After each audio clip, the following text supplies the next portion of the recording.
আমার বাবার কাছে কথা দিয়েছিলাম, আমি আমার বাবার কাছে কথা দিয়েছিলাম, মোহাম্মদ রে তুমি শুনে নাও, দিনের বেলা আমরা একটা ময়দানের ভিতরে যার যার বিছানায় সারাদিন থাকলাম, কারণ দূর থেকে যদি কোনো শত্রুরা যদি নজর করে দেখে, যদি রিপোর্টটা করে দেয় আলী কোন বিছনা আছে, মোহাম্মদ কোন বিছনায় থাকে, হযরত খাদিজা কোন বিছনায় থাকে, আমি কোন বিছনায় থাকি, তারা যদি চুপে চুপে চুপে চুপে রিপোর্ট করার পরে বিছানাটা গুনে গুনে গুনে গুনে তোমার বিছানা বলে, ডাইরেক্ট যদি তোমার বিছানায় তুমি শুয়ে যাও, অন্ধকারে এসে যদি তরবারিটা মেরে দেয় ভাতিজারে, তুমি জমিনের ভিতরে টুকরো হয়ে যাবে। আমি এটা চাই না রে ভাতিজা, আমি তোমার বিছানাতে আমার ছেলে আলীকে দিয়ে দিলাম, কারণ আমি বাবার কাছে ওয়াদা দিয়েছি কোন শত্রু পক্ষে যদি তরবারি মেরে দেয়, তুমি ইন্তেকাল হওয়ার আগে আমার ছেলে আলী যেন জমিনের ভিতরে যেন টুকরো হয়ে যায়। সুবহানাল্লাহ বলেন। আলী টুকরো হয়ে যাওয়ার পরে যখন তারা দেখবে আলী টুকরো হয়ে গেছে, তখন তারা শুরু করে দেবে জমিনের ভিতরে তোমাকে তালাশ করতে করতে, তোমার বিছানা আলীর বিছানার ভিতরে কাউকে পাবে না, তখন আমার দিকে চলে আসবে, আমি তোমাকে জড়িয়ে রেখে দিলাম, প্রথম কোপটা যদি দেয় রে বিশ্বর নবী, ওই কোপের আঘাত যেন আমার ডানার ভিতরে পড়ে, কিন্তু তোমার গায়ে আমি বেঁচে থাকতে আঘাত লাগবে, আমি আবু তালেব এটা জমিনের ভিতরে সহ্য করতে পারবো না। একটা বছরকে শোকের বছর হিসাবে পৃথিবীর জমিনের ভিতরে কিতাবের ভিতরে লিপিবদ্ধ করা হয়েছে নবীজির শোকের বছর। প্রশ্ন যদি করেন কোন বছর নবীর শোকের বছর, আল্লাহ রাব্বুল আলামিনের নবীজির গাও ও যেদিন ৫০তম বছর হয়ে গেছে, কান্না পড়তে চলছে, আল্লাহ রাব্বুল আলামিনের নবীর ওই বছরটা ছিল পৃথিবীর জমিনের ভিতরে নবী জীবনের শোকের বছর। প্রশ্ন করবেন কেন শোকের বছর বলা হলো? ওই বছর আল্লাহ রাব্বুল আলামিনের নবীর দুজন আন্তরিকতার, একজন মুমিন আর একজন যদিও মুমিন হয় গো, তবে নবীর সাহারা দেওয়া জমিনের ভিতরে ওই দুইজন পৃথিবীর জমিনের ভিতরে থেকে ইন্তেকাল করেছেন। একজন হলো আল্লাহ রাব্বুল আলামিনের নবীর চাচা হযরত আবু তালিব, আর একজন হলো জমিনের ভিতরে আল্লাহ রাব্বুল আলামিনের নবীর প্রথম গৃহিণী, যিনি হচ্ছে পৃথিবীর জমিনের ভিতরে হযরত খাদিজাতুল কুবরা রাদিয়াল্লাহু তাআলা আনহা। কিতাবের ভিতরে লেখেন ভাই গো, সামান্য 3 দিনের কম বেশিতে এই দুইজন পৃথিবীর জমিন থেকে ইন্তেকাল করেছে। কত সাহারা দিয়েছেন, কত আদর করেছেন।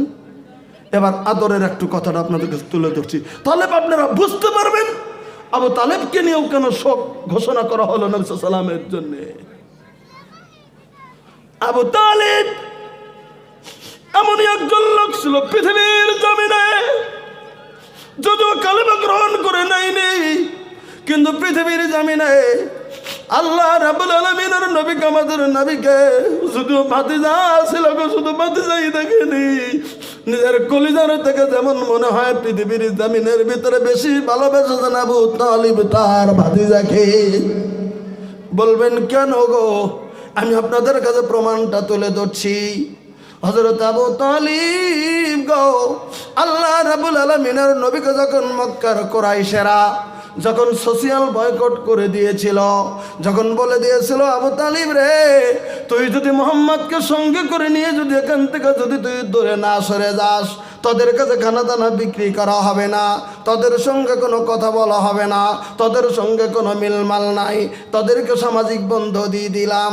যখন সামাজিক বন্ধ দিয়ে দেওয়া হলো, যখন সোশিয়াল বয়কট করা হলো, আমার নবীকে লইয়া হযরত আবু তালেব যদিও কালেমা গ্রহণ করেনি, কিন্তু আবু তালিব আল্লাহ রাব্বুল আলামিনের নবীর স্ত্রী খাদিজাকে সঙ্গে নিয়ে, আবু তালেবের ছেলে হযরত আলীকে সঙ্গে নিয়ে, আল্লাহ রাব্বুল আলামিনের নবী ভাতিজাকে সঙ্গে নিয়ে আবু তালেব চলে গিয়েছিল গো শিয়াবি আবি তালিব পাহাড়ে।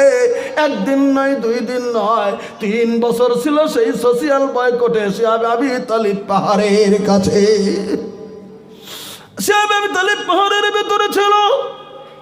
প্রশ্ন করেন আবু তালেব কেমন ভালোবেসেন? কিতাবের ভিতরে রাহিকুল মাকতুমে তার প্রমাণ আছে। দিনের বেলা যাইয়া হযরত আবু তালিব আল্লাহ রাব্বুল আলামিনের নবীকে যার মতো জায়গা সিদ্ধান্ত করা হলো, মুহাম্মদ গো এটা তোমার বিছানা, একটু পাশে হযরত আলীর বিছানা, একটু পাশে হযরত খাদিজাতুল কুবরার বিছানা, একটু পাশে আবার অমুকের বিছানা। এমন করে করে বিছানাগুলি ভাগ করে করে করে করে করে করে দিনের বেলায় দেওয়া হয়ে গেল। ভাই গো, তখন আবু জাহেলরা ঘোষণা করে দিয়েছিল, কেউ যদি মুহাম্মাদের মাথা এনে দিতে পারবি 100 উট পুরস্কার দিয়ে দেওয়া হবে। এই ঘোষণা ছিল আবু তালেবের তরফ থেকে। এবার ওই মুহূর্তে ভাই গো, আবু তালেবের চিন্তা, আমার ভাতিজার যদি মাথা নিয়ে নেয়, আমি আবু তালেব, আমি কেমন করে জমিনের ভিতরে বেঁচে থাকবো? না না না, তাই ওই বিদ্যুপুর এই পৃথিবীর জমিনে গো, এবার যখন রাত সন্ধ্যা সারাদিন যে একটা জায়গার ভিতরে বিছানা ঠিক করে দিয়ে যখন সন্ধ্যাবেলা থেকে যখন অন্ধকার হয়ে গেল, ভাই গো কিতাবের ভিতরে লিখতেছেন, তখন আবু তালেব একটা কাজ শুরু করে দিলেন। বলে কি? হযরত আলী রাদিয়াল্লাহু তাআলাকে ডাক দিয়ে বলতেছেন, হযরত আলী কিন্তু নিজের ছেলে, আবু তালেবের ছেলে। আবু তালেব নিজের ভাতিজাকে বলতেছেন, নবী গো, তুমি তোমার বিছানা ছেড়ে দিয়ে তুমি উঠে যাও। আল্লাহ রাব্বুল আলামিনের নবীজি গো চাচার কথা মতো নিজের বিছানাটা জমিনের ভিতরে ছেড়ে দিয়ে দিলেন। চাচা বলতেন উঠে যাও, নবী উঠে গেলেন। আল্লাহ রাব্বুল আলামিনের নবীর বিছানাতে হযরত আলীকে বলতেছেন, আলী রে, তুই মুহাম্মাদের বিছানার ভিতরে শুয়ে যা।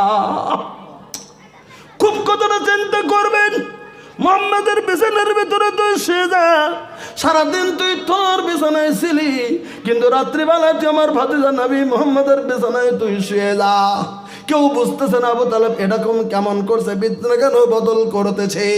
এবার হযরত আলী তাই করলেন, নিজে ওই বাবার কথা শুনে বিশ্বনবীর বিছানার ভিতরে আলী শুয়ে পড়লেন। এবার মুহাম্মদ কোথায় শুবে? বলে তোমার বিছানা তুমি আগলাই রেখে দাও রে ভাতিজা, তুমি আমার বিছানার কাছে তুমি চলে আসো। আল্লাহ রাব্বুল আলামিনের নবী হযরত আবু তালেবের বিছানার ভিতরে গেলেন।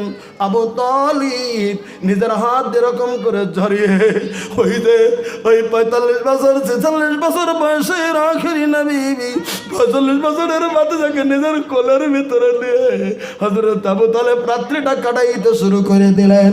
আর বলে দিলেন, ওরে মুহাম্মদ, তুমি জানো না এমন করে তোমাকে আমি কেন জড়িয়ে নিয়ে নিলাম? আমার আব্বা আব্দুল মুত্তালিব যখন মারা যায় গো, আমার আব্বা আমাকে ডাক দিয়ে বলছিল তোমাকে সংরক্ষণ করার জন্য। আমি আমার বাবার কাছে কথা দিয়েছিলাম, আমি আমার বাবার কাছে কথা দিয়েছিলাম, মুহাম্মদ রে তুমি শুনে নাও, দিনের বেলা আমরা একটা ময়দানের ভিতরে যার যার বিছানায় সারাদিন থাকলাম। কারণ দূর থেকে যদি কোনো শত্রুরা যদি নজর করে দেখে, যদি রিপোর্টটা করে দেয়, আলী কোন বিছনা আছে, মুহাম্মদ কোন বিছনায় থাকে, হযরত খাদিজা কোন বিছনায় থাকে, আমি কোন বিছনায় থাকি, তারা যদি চুপে চুপে চুপে চুপে রিপোর্ট করার পরে বিছানাটা গুনে গুনে গুনে গুনে তোমার বিছানা বলে, ডাইরেক্ট যদি তোমার বিছানায় তুমি শুয়ে যাও, অন্ধকারে এসে যদি তরবারিটা মেরে দেয়, ভাতিজারে তুমি জমিনের ভিতরে টুকরো হয়ে যাবে। আমি এটা চাই না রে ভাতিজা, আমি তোমার বিছানাতে আমার ছেলে আলীকে দিয়ে দিলাম।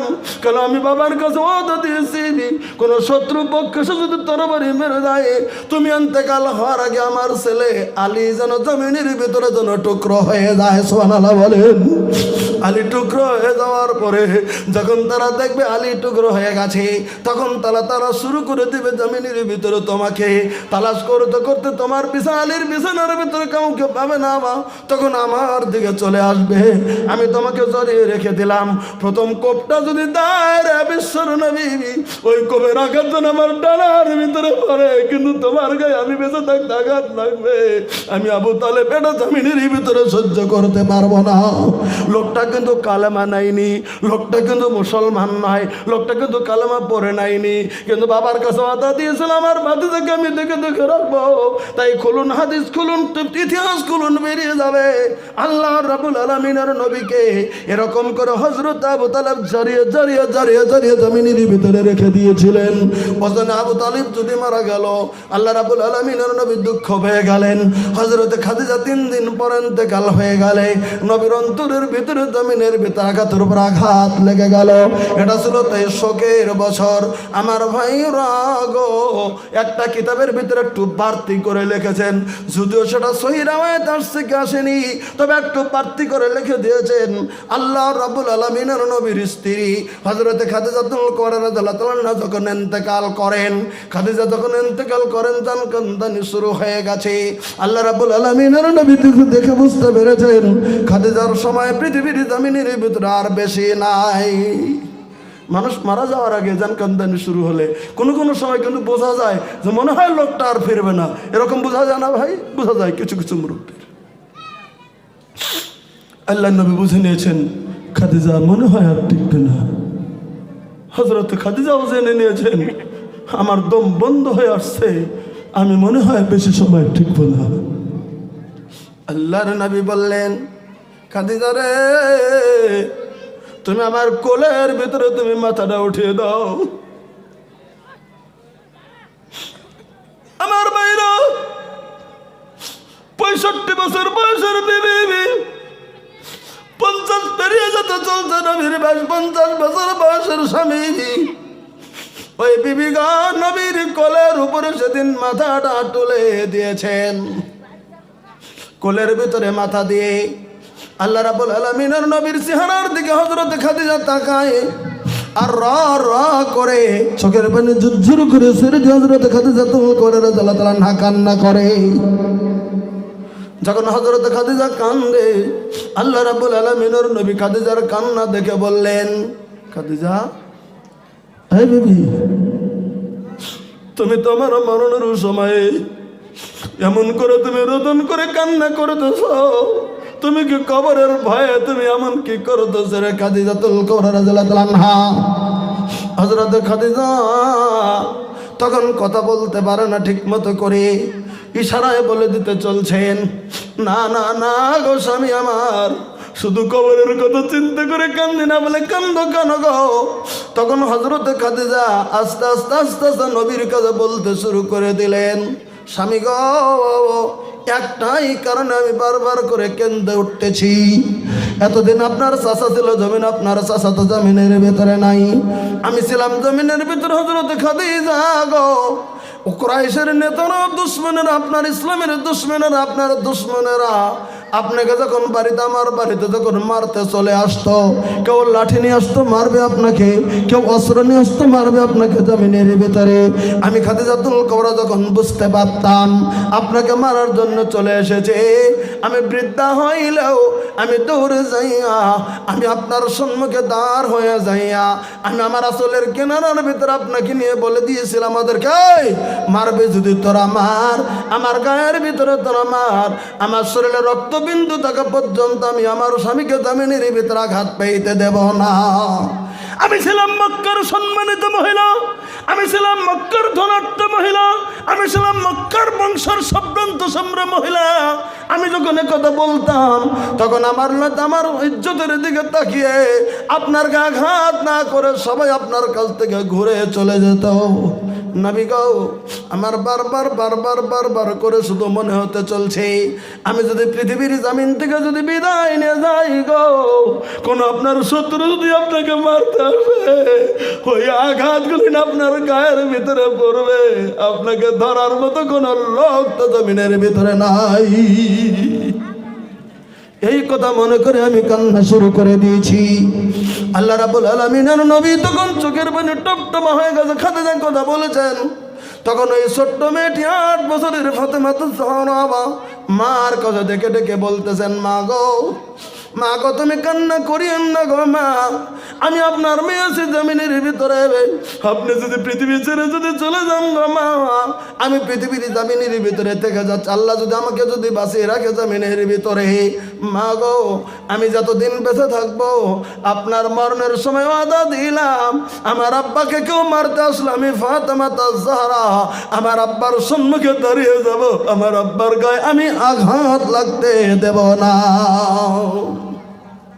চিন্তা করেন তো, যেমন মা তেমন তার মেয়ে, যেমন বাপ তেমন তার বেটি। তাই হযরত ফাতেমার কোথায় বার আসরাহের রাইকুল মাকতুম খুলুন। আল্লাহ রাব্বুল আলামিনের নবীর বিবি হযরত খাদিজাতুল কুবরা রাদিয়াল্লাহু তাআলা ইন্তেকালের পরে একদিনের ঘটনা বলছি, সামান্য 2-4 দিন পরের কথাই বলছি। আবু জাহেল আবু লাহাব একটা মিটিং দিয়ে দিয়েছে, এই কেউ আসিস? বলে কি? বলে আবার আবু তালেব নাই মোহাম্মদকে রুখবে, পৃথিবীতে নাই খাদিজা যে মোহাম্মদকে ধরবে মারতে গেলে, তোর একটা কাজ করতে পারবি। বলে কি? বলে উটের বড় কসলা খারাপ ভুঁড়ি, রক্ত পশালা ভুঁড়ি, মোহাম্মদ যখন নামাজ পড়বে কাবাগরের সম্মুখে ওর শরীরের মাথার উপরে না ঢেলে দিবি। কেউ পারবি? স্বীকার কেউ করছে না, করছে না, করছে না। হঠাৎ করে বৈঠক থেকে একটা শক্তিশালী যুবক, তার নাম ছিল উকবা বিন মুঈত। এই উকবা বিন মুঈত বলে দিয়েছে আমি পারবো। হাদিসটা স্যার রাইকুল মাকতুবে লিপিবদ্ধ করেছেন, কথাটা ভালো করে দেখে নেবেন।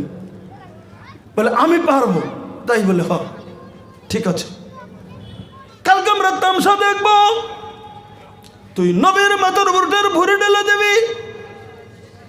আল্লাহ রাব্বুল আলামিনের নামে দুপুর বেলা দেয় প্রত্যেক দিন কাবাগরের সম্মুখে নামাজ পড়েন আল্লাহ রাব্বুল আলামিনের নবী।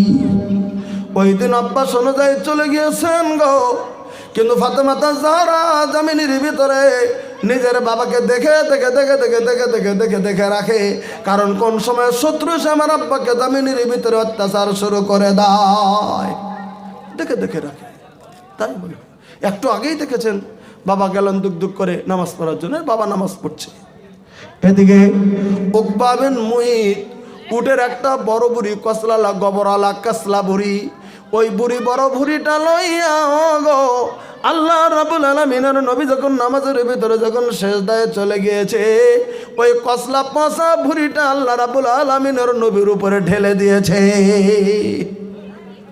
আল্লাহর নবীর উপরে উটের ভুঁড়ি যখন ঢেলে দিয়ে দিল, উটের ভুঁড়ি যখন ঢেলে দিল জমিনের ভিতরে, আল্লাহ রাব্বুল আলামিনের নবীর পা দুটো বেরিয়েছে সেজদায়। নবী তখন সেজদা দিয়েছিলেন, সেজদারত অবস্থায় উটের ভুঁড়িটা নবীর উপর ঢেলে দিয়েছে। পা দুটি শুধু বেঁচে আছেন জমিনের ভিতরে, পা দুটি নবী নাড়াচ্ছেন, আর আল্লাহ রাব্বুল আলামিনের নবী টোটাল উটের ভুঁড়ির নিচের ভিতরে পড়ে গেছেন, নিঃশ্বাস নিতে পারছেন না নবী।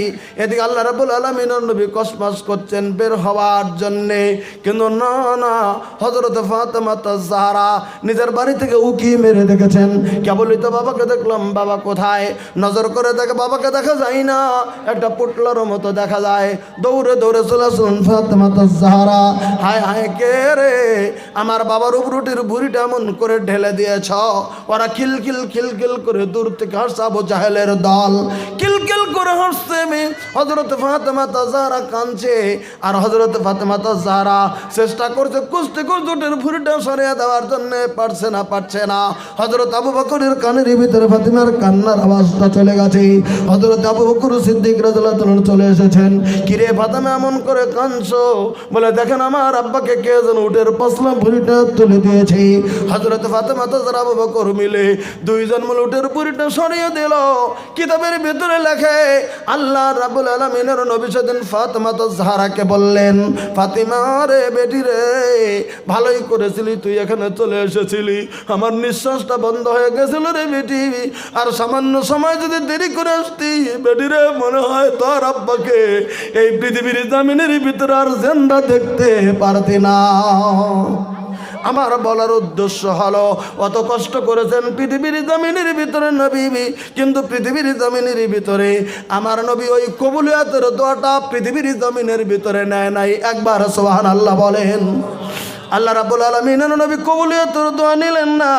আমার নবী যে কবুলিয়তের দোয়া না নিয়ে রেখে গেলেন কেন? বুখারীতে তার শব্দটা আসছে, ওয়াইন্যাক্তাবাত দাওয়াতি শাফাতাল উম্মতি ইয়াউমাল কিয়ামা। আমি নবী তোমাদের কাছে জানিয়ে দিলাম, আমি দোয়াটা বাকি রেখে গেলাম। কঠিন কিয়ামতের দিন আমার কৌটো কৌটো উম্মতগুলো হাসরের ময়দানে সেদিন দাঁড়িয়ে যাবে। আমি আখেরি নবী আমার উম্মতগুলোকে সুপারিশ করার জন্য পৃথিবীর জমিনের ভিতরে আমি নবী এই কবুলিয়তের দোয়াটা নিয়ে গেলাম না। আল্লাহ রাব্বুল আলামিনের নবী বলেন, কঠিন কিয়ামতের দিন যেদিন আমি আখেরি নবীজি যেদিন সেজদার ভিতরে পড়ে যাব, আল্লাহ রাব্বুল আলামিন আমাকে কিছু শব্দ শিক্ষা দেবেন। ওই শব্দ দিয়ে আমি আল্লাহ রাব্বুল আলামিনের নবী আল্লাহ রাব্বুল আলামিনের তারিফ আমি করব। আল্লাহ রাব্বুল আলামিন তখন বলে দেবেন, বন্ধু গো মাথা উঠাও, এত সুন্দর করে তুমি দোয়া করো, তুমি মাথা উঠাও গো দরদের নবী আমার। আল্লাহ রাব্বুল আলামিনের নবী তখন মাথা উঠাবেন। আল্লাহ জিজ্ঞাসা করবেন, বন্ধু গো তোমার কি আবদার? বলে আল্লাহ গো আপনি মনে করে দেখেন পৃথিবীর জমিনের ভিতরে প্রত্যেক নবী রাসূলকে কবুলিয়তের একটা করে দোয়া দিয়েছিলেন। কোন সমস্ত নবী রাসূলাই পৃথিবীতে নিয়ে গেছে, আমি নবী নেই নাই, আজকে দিনের জন্য বাকি রেখে গেছি। আমি আল্লাহর নবী আপনার কাছে বলি, আল্লাহ গো সেই দোয়াটা আমাকে আজকের জমিনের ভিতরে আমাকে দিয়ে দিতে হয়। আল্লাহ রাব্বুল আলামিন সালাম বললেন, আমি তো তোমাদের কাছে বলে দিলাম সাহাবীরা, ফায়ান্না ইলাতুন ইনশাআল্লাহ মাম্মা তামান উম্মতে লা ইশরিকু বিল্লাহি শাইয়া। পৃথিবীর জমিনের ভিতরে গো আমার উম্মতের ভিতরে যারা শিরক করে যারা মরে যায় নাই, যারা পৃথিবীর জমিনের ভিতরে শিরক করে নাই, যারা পৃথিবীর জমিনের ভিতরে শিরক করে মরে যায় নাই, সেদিন ওয়াশরিকাল আমার বান্দাগুলিন, সেদিন আমার সুপারিশ সেদিন হাসরের ময়দানে তারা সবাই পেয়ে যাবে। জোরে একবার সুবহানাল্লাহ বলেন, নারায়ে তাকবীর, লিল্লাহি তাকবীর। সেদিন আল্লাহ রাব্বুল আলামিনের নবী আমাদেরকে সুপারিশ করার জন্য রেডি হয়ে থেকে যাবেন। এর থেকে কি জানার নবী কি আমরা চাবো আল্লাহ রাব্বুল আলামিনের নবীর কাছে?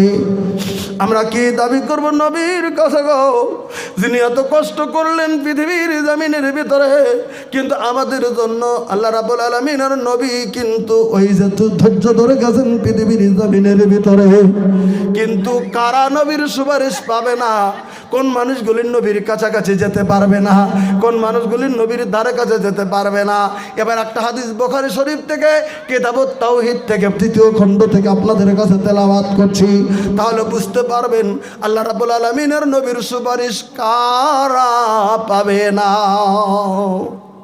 মুসলমানরা পাবে বটে, কিন্তু কারা পাবে না কথাটা ক্লিয়ার করে নেন। হাদিস আছে বুখারী শরীফে কিতাবুত তাওহীদে হাদিসটা আনা হয়েছে, আবার সুপারিশের বর্ণনার ভাবে হাদিসটা আনা হয়েছে রিয়াজুস সালিহিনের বিভিন্ন কিতাবে। এবার শুনে নেন। আল্লাহ রাব্বুল আলামিনের নবী সাল্লাল্লাহু আলাইহি ওয়াসাল্লাম বলেন, এই সাহাবীরা শোনো কি? আল্লাহ সাল্লাম বললেন, ইন্নী ফারাতাকুম আলাল হাউস। আপনারা জানেন এই পবিত্র কোরআনে কারিমের ভিতরে 114টি সূরা আল্লাহ রাব্বুল আলামিন নাজিল করেছেন। 114টি সূরার ভিতরে একটা সূরার নাম সূরাতুল কাউসার, যেটা আল্লাহ তাআলা বলেছেন ইন্না আতাইনাকাল কাউসার।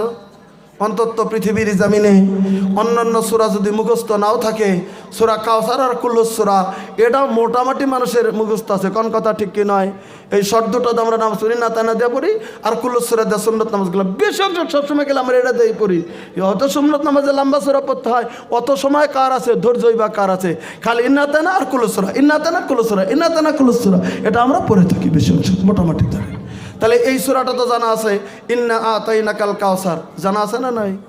আচ্ছা আচ্ছা, এখন 9:30 বাজে, যদি 10:30 অবধি জালসা চলে আপনারা থাকবেন? 10:30, খুব লম্বা রাত করবো না, একটু ধৈর্য ধরুন। হ্যাঁ, 8:30টায় শুরু করেছি, 10:30টার দিকে ইনশাল্লাহ শেষ করবো। খুব জুলুম দেবো না, একটু ধৈর্য ধরুন। আপনারা অবশ্য কষ্ট হয়, আপনারা সে সন্ধ্যাবেলা আসছেন, আমরা তো একটু দেরি করে এসেছি, আপনারা তো আর দেরি করে আসেননি। সন্ধ্যাবেলা আসছেন, একটু পেশাবের প্রশ্ন থাকছে, কিছু মুরব্বীর কিছু পেশাব টেশাব করা দরকার পড়ে, যাবেন আবার আসবেন, বসবেন ইনশাল্লাহ। আমি তো সবসময় আসবো না, খুব কষ্ট করে অনেক দূর থেকে চলে এসেছি।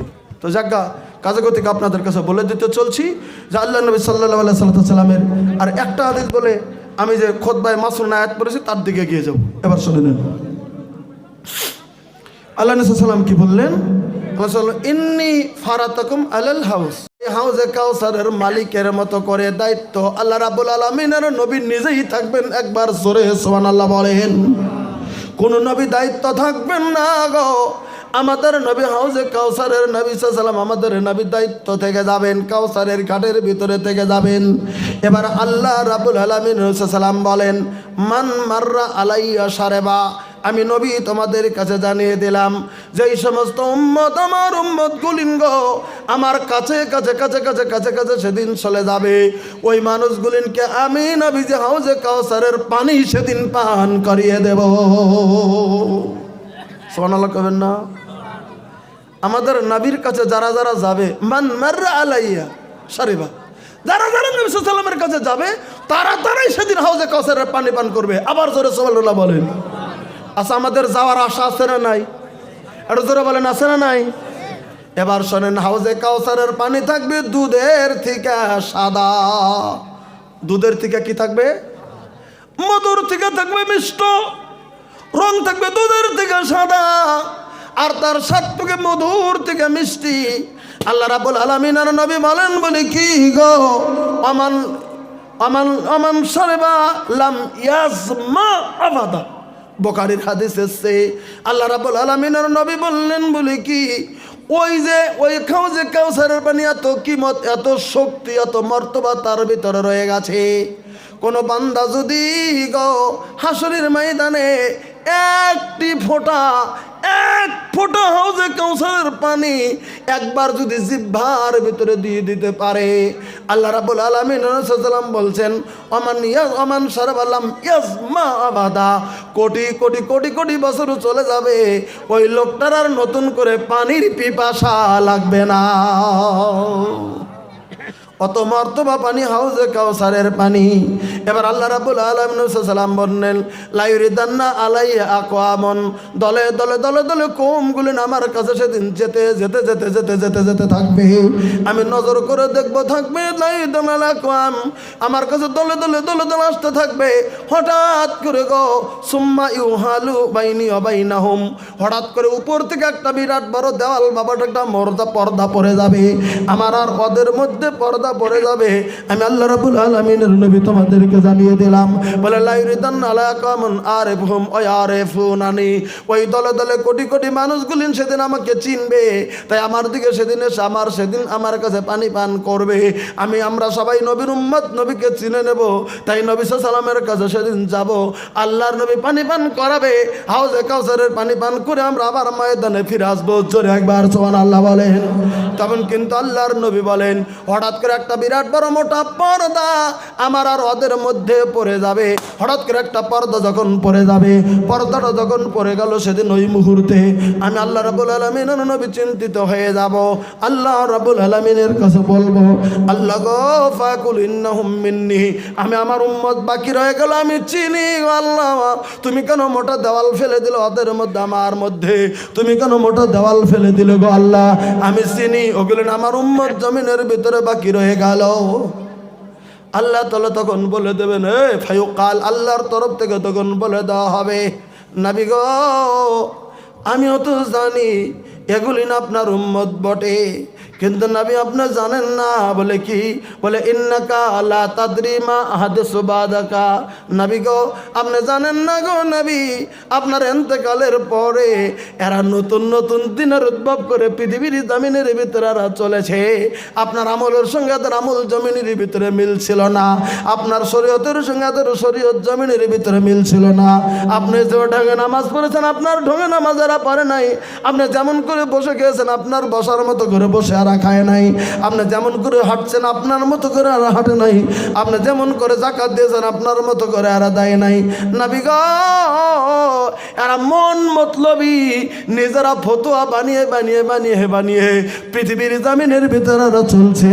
ওগো আল্লাহ রাব্বুল আলামিনের নবী, আমিও জানি আপনার উম্মত, কিন্তু এরা আপনার দ্বীনকে পরিবর্তন করে দিয়ে এরা নিজের মতো রাস্তা বানিয়ে বানিয়ে বানিয়ে জমিনের ভিতরে বেদাতি করে করে করে করে জমিনের ভিতরে চলছে।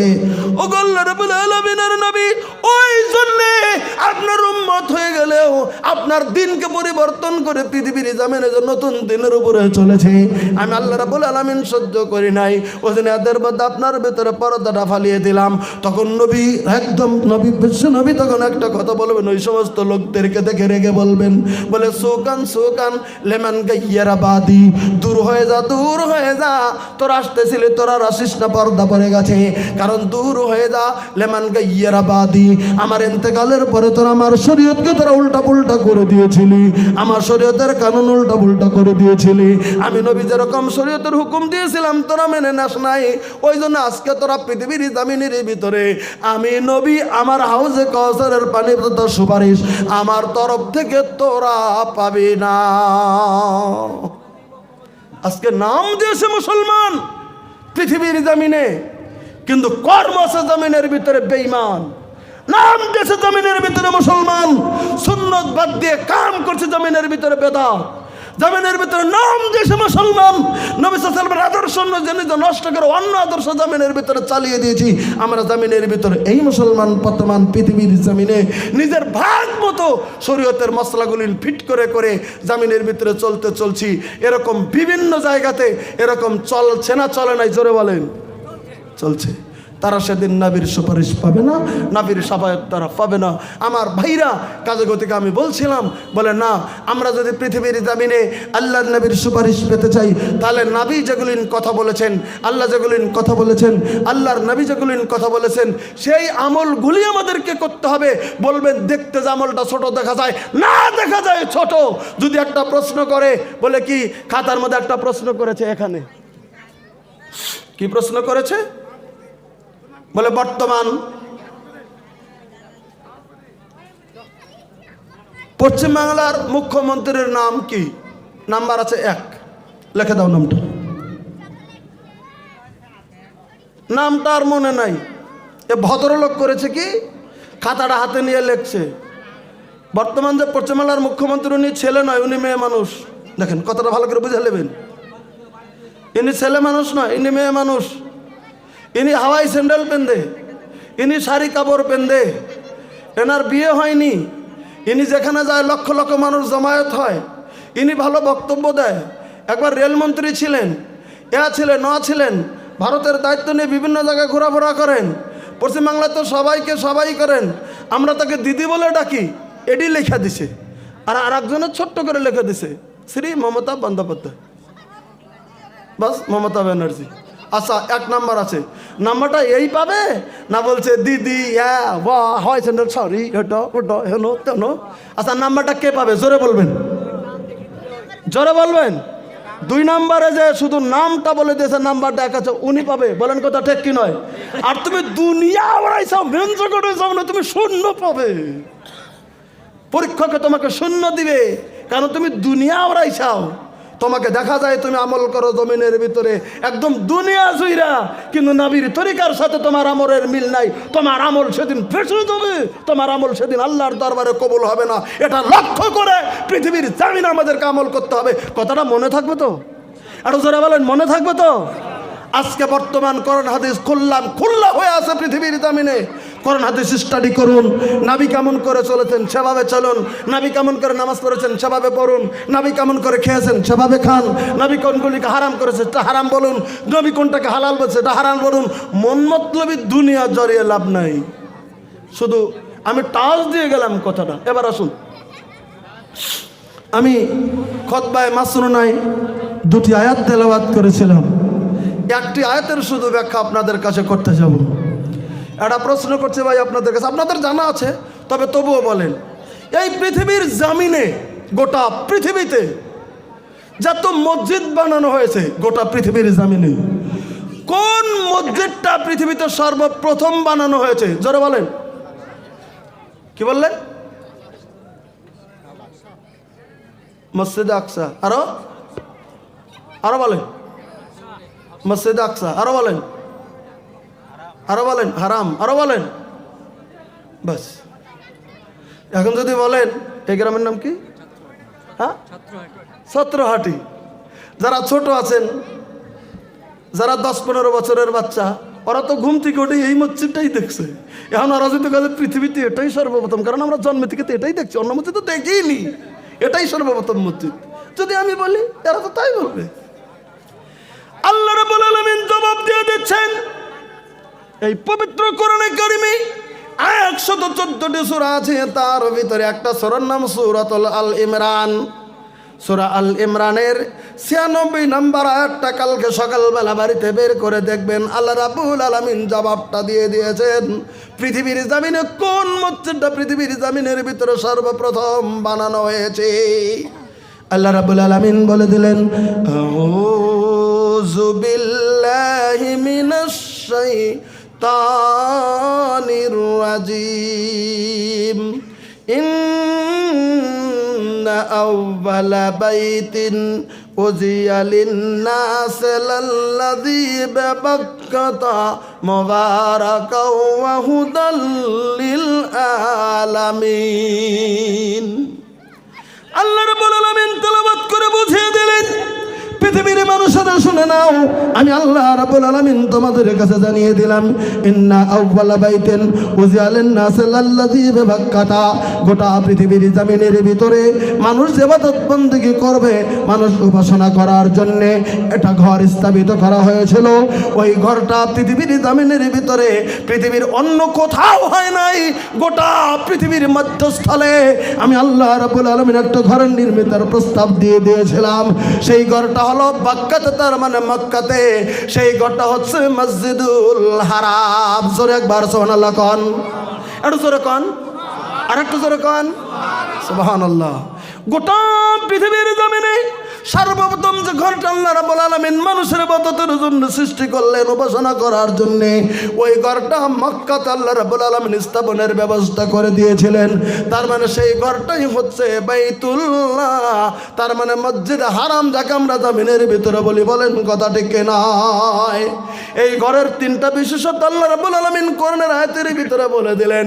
একটা বিশেষত্ব হলো সর্বপ্রথম আল্লাহ ইবাদতখানা রূপে গ্রহণ করে দিলেন এই ঘরটা।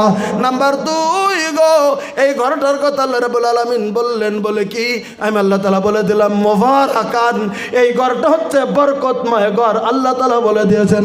আর 3 নাম্বার বললেন হুদাল্লিল, এই গোটা পৃথিবীর মানুষের ভিতরে মুবারাক হুদাল্লিল আলামিন, গোটা পৃথিবীর মানুষের ওই যে হেদায়েতের রাস্তা দেখার মতো ব্যবস্থা এই ঘরের ভিতরে আল্লাহ রাব্বুল আলামিন রেখে দিয়েছেন। নারায়ে তাকবীর।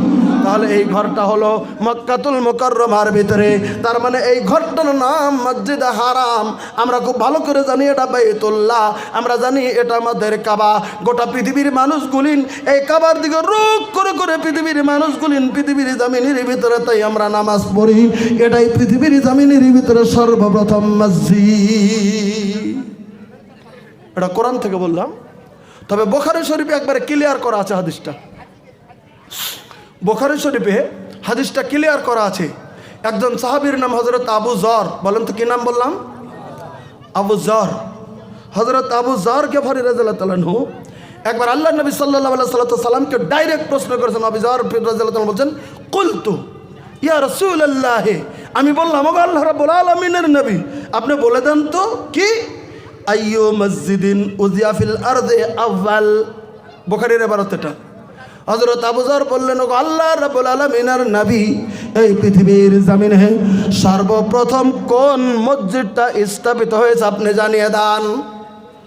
আল্লাহ রাব্বুল আলামিনের নবীর কাছে হযরত আবু যর যখন জিজ্ঞেস করলেন, আল্লাহ রাব্বুল আলামিনের নবী তখন জবাব দিয়ে দিলেন, ক্বালা আল মসজিদুল হারাম। সাহাবী আবু যর, ওরে আমার সাহাবা কেরাম, তোমরা সবাই শুনে নাও, পৃথিবীর জমিনের ভিতরে সর্বপ্রথম যে মসজিদ স্থাপিত হয়েছে সেটা মক্কার মসজিদ হারাম। আর একটা বার সুবহানাল্লাহ বলেন। আবু যর প্রশ্ন ছেড়ে দিলেন না। আবু যর বলেন, হুজুর গো, আপনাকে আবার আমি প্রশ্ন করব। আমি বুঝলাম মসজিদ হারাম সর্বপ্রথম। কালা কুলতু সুম্মা আই, সুম্মা আই। ওকে হুজুর, এটা তো হয়ে গেছে, আচ্ছা মেনে নিলাম। তারপরে কোনটা হয়েছে পৃথিবীর জমিনে? তারপরে কোনটা হয়েছে পৃথিবীর জমিনে? দ্বিতীয় মসজিদ কোনটা? আল্লাহ রাব্বুল আলামিন সাল্লাম তখন বলে দিলেন, ক্বালা আল মসজিদুল আকসা। ওই যে বর্তমান আপনারা জানেন যেটা জেরুজালেমের মাটিতে ইহুদিদের দখল করে রয়ে গেছে, ফিলিস্তিনের মানুষেরা যে মসজিদ কেন্দ্রিক সংঘর্ষগুলি হচ্ছে পৃথিবীর জমিনে, সেই মসজিদ আকসা হচ্ছে গোটা পৃথিবীর জমিনের ভিতরে এটাই হচ্ছে দ্বিতীয় মসজিদ। জোরে একবার সুবহানাল্লাহ বলেন। এটাই পৃথিবীর দ্বিতীয় মসজিদ। তাহলে প্রথম মসজিদ কি? কাবা। দ্বিতীয় মসজিদ কি? মসজিদে আকসা। মশলাটা হল হয়ে গেল। এবার শোনেন, আবু যর ছেড়ে দেয়নি প্রশ্ন। কুলতু কাম কানা বাইনাহুমা। ও আল্লাহ রাব্বুল আলামিনের নবী, প্রথম মসজিদ মসজিদ হারাম আর দ্বিতীয় মসজিদ মসজিদ আকসা, তবে মধ্যবর্তী সময় কতদিন চলে গিয়েছে? কতদিন বাদে মসজিদ হারামের পরে মসজিদ আকসা হয়েছে, মধ্যে দিন কটা গেছে হুজুর, কত বছর গেছে? এই প্রশ্নটা যখন করলেন আল্লাহ রাব্বুল আলামিন সাল্লাম বলে দিলেন ক্বালা আরবাউনা সানাতান। আমার সাহাবা কেরাম জেনে রাখো, আমি তোমাদেরকে জানিয়ে দিলাম ওই যে মসজিদ হারাম স্থাপিত হওয়ার 40 বছর পরে এই পৃথিবীর জমিনের ভিতরে মসজিদে আকসা স্থাপিত হয়েছে। কয় বছর পরে? আরবাউনা সানাতান, 40 বছর পরে। কথাটা তো মনে রাখার চেষ্টা করেন। তাহলে পৃথিবীতে সর্বপ্রথম মসজিদে হারাম আর দ্বিতীয় নম্বর মসজিদে আকসা, এটা 40 বছর পরে স্থাপিত। কিন্তু ছেড়ে দেন দুটো। আমাদের বিশ্ব নবী সালামের জামানায়, আমাদের বিশ্ব নবীর জিন্দেগিতে আমাদের নবী কোন মসজিদটা পৃথিবীর জমিনে সর্বপ্রথম নবী বানিয়েছেন জমিনের ভিতরে? কোনটা কোনটা বলেন দেখি একটু। মদিনায়। কোথায়?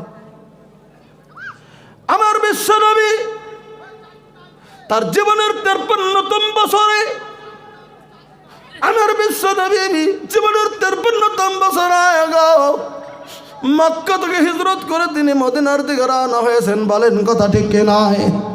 আমরা জানি গো আল্লাহ রাব্বুল আলামিনের নবী জীবনের 53তম বছরে মক্কা থেকে তিনি মদিনাতুল মুনাওয়ারাতে তিনি চলে গিয়েছিলেন, চলে যাইতেছিলেন। ভাই গো লম্বা লম্বা ইতিহাস রয়েছে। নবী কেমন করে মক্কা থেকে মদিনায় গেলেন, কত কষ্ট করে গেলেন, কত দুঃখ করে গেলেন, কত চোখের পানি ফেলে গেলেন। ধরে ধরে নবী আমার ভাই গো ওই নবীজি গো মদিনাতুল মুনাওয়ারা পাওয়ার আগে একটা জায়গাতে নবী 10 দিন তিনি নিজে রুকেছিলেন। আমার নবীজি 10 দিন রুকেছিলেন। ওই জায়গাটার নাম ছিল কুবা। এখন আপনারা যারা গেছেন, আজকের বৈঠকে আছেন কি না জানি না, যারা যারা হাজি আছেন, যারা যারা হজ করেছেন, যারা যারা ওমরা করেছেন, মদিনার মসজিদ থেকে 4.5 কিলোমিটার দূরে একটা মসজিদ আছে। ওই মসজিদের নাম মসজিদে কুবা। আল্লাহ রাব্বুল আলামিনের নবী হিজরতে যাওয়ার সময় সর্বপ্রথম মসজিদে কুবার কাছে যাইয়া আল্লাহ রাব্বুল আলামিনের নবী 10 দিন সেখানে থেকেছিলেন। কয়দিন থেকেছিলেন বলেন? কয়দিন? 10 দিন 10 রাত্রি থেকেছিলেন। 10 দিন 10 রাত্রি যখন থাকছেন নবী গো, ওই মুহূর্তে আল্লাহ রাব্বুল আলামিনের নবী নামাজ পড়ার জন্য মসজিদে কুবা বানিয়েছেন পৃথিবীর জমিনে। ওখানে 10 দিন ছিলেন। এটাই বিশ্বনবীর হাতের সর্বপ্রথম মসজিদ, মসজিদে কুবা। তারপরে আল্লাহ রাব্বুল আলামিনের নবী মদিনাতুল মুনাওয়ারাতে যাইয়া আল্লাহ রাব্বুল আলামিনের নবী মদিনার মসজিদ, মসজিদে নববী আল্লাহ রাব্বুল আলামিনের নবী গঠন করেছেন। জোরে একবার সুবহানাল্লাহ বলেন। ভাই গো এখনো যারা মদিনাতুল মুনাওয়ারাতে চলে গিয়েছেন, আপনারা জানেন ভাই গো মদিনার মানুষগুলি দক্ষিণ দিকে নামাজ পড়ে। মদিনার মানুষগুলি দক্ষিণ থেকে নামাজ পড়ে। নবীর রওজা যদি দেখতে যেতে চান গো, তাহলে বাবু সালাম দিয়ে ঢুকতে হবে। বাবু সালাম দিয়ে ঢুকে আমি গত বছর গিয়েছিলাম ডিসেম্বর মাসে। এই তো সম্মুখে ডিসেম্বর, গত বছর ডিসেম্বর মাসে চলে গিয়েছিলাম। এই তো ডিসেম্বর, গত ডিসেম্বর একটা ডিসেম্বর চলে গেল। ওই ডিসেম্বর মাসে চলে গিয়েছিলাম ভাই গো। আল্লাহ রাব্বুল আলামিনের নবীজির রওজা মদিনার মসজিদের বর্তমান ভিতরে ঘেরাও করা রয়ে আছে। 3 জনের কবর সে জায়গায় রয়ে গেছে। প্রথম কবরটা মাসের বিশ্বর নবীর, দ্বিতীয় কবরটা হল হযরত আবু বকর সিদ্দিক রাদিয়াল্লাহু আনহুর, আর তৃতীয় কবরটা হচ্ছে হযরত ওমর ফারুক রাদিয়াল্লাহু আনহুর। আমার ভাইরা আজকের জমিনের ভিতরে দামি দামি মোবাইল কেনেন। অনেকেই যুবক আছে 40,000 টাকা দামের মোবাইল আমরা পকেটে রাখি। কোন কথা ঠিক নয়? অনেক ভাই আছি 30,000 টাকা দামের মোবাইল পকেটে রাখি। অনেক ভাই আছি 20,000 টাকা দামের মোবাইল রাখি। বর্তমান ভাই গো মাই গো 4টা মোবাইলের পয়সা যদি জমা করে দেন, তাই তো একবার বিশ্ব নবীর রওজা মদিনাতুল মুনাওয়ারাটা জিয়ারত করতে পারবেন। ধরে ধরে নবীজির কবর যেখানে রয়ে গেছে। আগে তো খোলামেলা ছিল, আমরা শুনেছি। বর্তমান সৌদি সরকার ভীষণভাবে গেঁথে দিয়ে সেগুলি নাপট করে দেয়। শুধু 3টা সুরাখ রেখে দিয়েছেন, এত বড় করে 3টা সুরাখ রেখেছেন। কারণ বেদাতিরা যাইতো নবীর কবরের ভিতরে মাথা টুকে সেজদার জন্য তারা চলে যেত। অথচ নবী বলে দিয়েছেন না না, আমি আখেরি নবী, আমাকে সেজদা তোমরা করবে না। নবীর কবরকে যেন সেজদার জায়গা বানাও না। এই কপালটা শুধু যদি সেজদার জায়গা পৃথিবীতে যদি জায়েজ হয়, সেটা শুধু আল্লাহ রাব্বুল আলামিনের জন্য। জোরে বলেন সুবহানাল্লাহ। আল্লাহ রাব্বুল আলামিন বাদে কার ওই জন্য সাজদা পৃথিবীর জমিনের ভিতরে বৈধ নয়, নবীর জন্যও নয়। ভাই গো, ওই জন্য আল্লাহ রাব্বুল আলামিনের নবীর কবরের কাছে এরকম একটা সূরা দেওয়া আছে, আল্লাহ রাব্বুল আলামিনের নবীর নাম লেখা আছে, তারপরে লেখা আছে আবু বকরের নাম, তারপরে লেখা আছে হযরত ওমরের নাম। একটাবার যা দেখেন কত শান্তি পৃথিবীর জমিনে। নবীর কবরে যা বলতে আসসালামু আলাইকা ইয়া আসসালামু আসসালাতু আসসালামু ইয়া রাসূলুল্লাহ, নবীর রওজায় যা নবীর ওই দরজার ওই ফাঁকটা দেখে তখন বলতে হয়, আবু বকরের কবরের কাছে যা বলতে সালাম দিতে হয়, ওমরের কবরের কাছে সালাম দিতে হয়।